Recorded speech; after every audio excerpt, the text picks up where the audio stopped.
It's quiet and dark. The theater is hushed. James Bond skirts along the edge of a building as his enemy takes aim. Here in the audience, heart rates increase and palms sweat. I know this to be true because instead of enjoying the movie myself, I am measuring the brain activity of a dozen viewers. For me, excitement has a different source. I am watching an amazing neural ballet in which a storyline changes the activity of people's brains. Many businesses understand and have discovered the power of storytelling in a practical sense. They have observed how compelling a well-constructed narrative can be. But recent scientific work is putting a much finer point on just how stories change our attitudes, beliefs, and behaviors.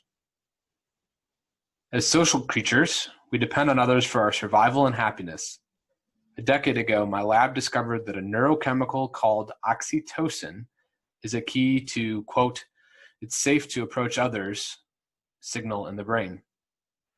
Oxytocin is produced when we are trusted or shown a kindness, and it motivates cooperation with others. It does this by enhancing the sense of empathy, our ability to experience others' emotions. Empathy is important for social creatures because it allows us to understand how others are likely to react to a situation, including those with whom we work. More recently, my lab wondered if we could, quote, hack the oxytocin system to motivate people to engage in cooperative behaviors. To do this, we tested if narratives shot on video, rather than face-to-face interactions, would cause the brain to make oxytocin.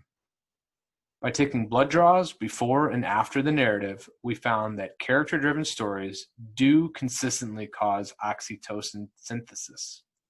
Further, the amount of oxytocin released by the brain predicted how much people were willing to help others. For example, donating money to a charity associated with the narrative. In subsequent studies, we have been able to deepen our understanding of why stories motivate voluntary cooperation. Parenthetically, this research was given a boost when, with funding from the U.S. Department of Defense, we developed ways to measure oxytocin release non-invasively at up to 1,000 times per second. We discovered that in order to motivate a desire to help others, a story must first sustain attention, a scarce resource in the brain, by developing tension during the narrative. If the story is able to create that tension, then it is likely that attentive viewers and listeners will come to share the emotion of the characters in it, and after it ends, likely to continue mimicking the feeling and behaviors of those characters. This explains the feeling of dominance you have after James Bond saves the world, and your motivation to work out after watching the Spartans fight in the movie 300. These findings on the neurobiology of storytelling are relevant to business settings.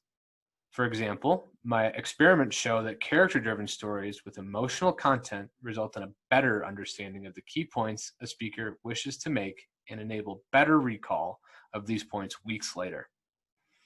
In terms of making impact, this blows the standard PowerPoint presentation to bits.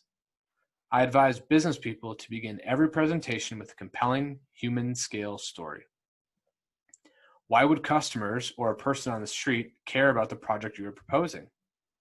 How does it change the world or improve lives? How will people feel when it is complete? These are the components that make information persuasive and memorable.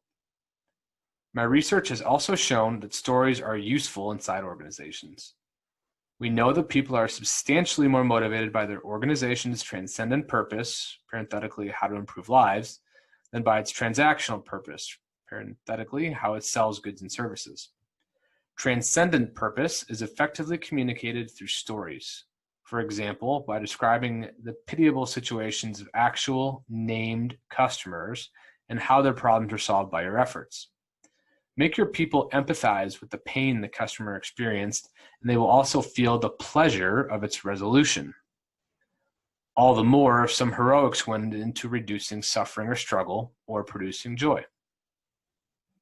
Many of us know from Joseph Campbell's work that enduring stories tend to share a dramatic arc in which a character struggles and eventually finds heretofore unknown abilities and uses these to triumph over adversity. My work shows that the brain is highly attracted to this story style. Finally, don't forget that your organization has its own story. its founding myth. An effective way to communicate transcendent purpose is by sharing that tale. What passion led the founders to risk health and wealth to start the enterprise? Why was it so important, and what barriers had to be overcome? These are the stories that, repeated over and over, stay core to the organization's DNA. They provide guidance for daily decision-making as well as the motivation that comes with the conviction that the organization's work must go on and needs everyone's full engagement to make a difference in people's lives. When you want to motivate, persuade, or be remembered, start with a story of human struggle and eventual triumph. It will capture people's hearts by first attracting their brains. This article written by Paul J. Zak, the founding director for the Center of Neuroeconomic Studies and professor of economics, psychology, and management at Claremont Graduate University.